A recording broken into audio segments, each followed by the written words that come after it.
बाप और बेटे की कहानी।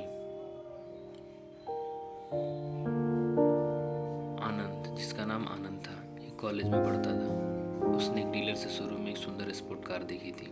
वो लंबा समय से अपने लिए कार चाहता था। आनंद जानता था कि उसके माता पिता सक्षम हैं उस कार को खरीदने के लिए, इसलिए उसने बताया कि यह कार उसे ग्रेजुएशन कंप्लीट होने पर गिफ्ट के रूप में दें। देखते ही देखते वो दिन आ गया और पिता ने आनंद को अपने निजी कार्यालय में बुलाया। उन्होंने उससे कहा कि मुझे तुम्हारे जैसे बेटे पर गर्व है। उन्होंने उसे बताया कि वह उसे कितना प्यार करता है और उसे एक प्यारा सा उपहार देते हैं। आनंद उस बेटे से गिफ्ट के डब्बे को लेकर निराशा महसूस करने लगा, लेकिन वह जानने के लिए उत्सुक था कि ऐसा क्या था उस बॉक्स में।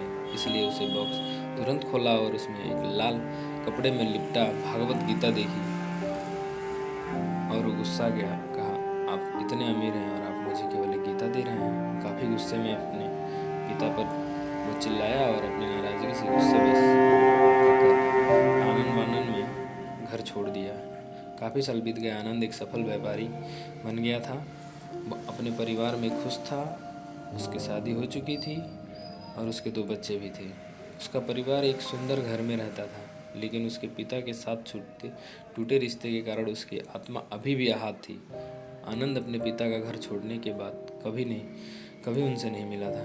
आनंद को उस दिन के बाद अपने पिता को ना मिलने का पछतावा हमेशा रहने वाला था, क्योंकि एक दिन उस एक पत्र मिला जिसमें पिता का निधन की खबर थी और साथ ही भी बताया गया था कि उसने अपनी जीवन भर की पूंजी वसीयत के अनुसार अब आनंद के नाम कर गए थे।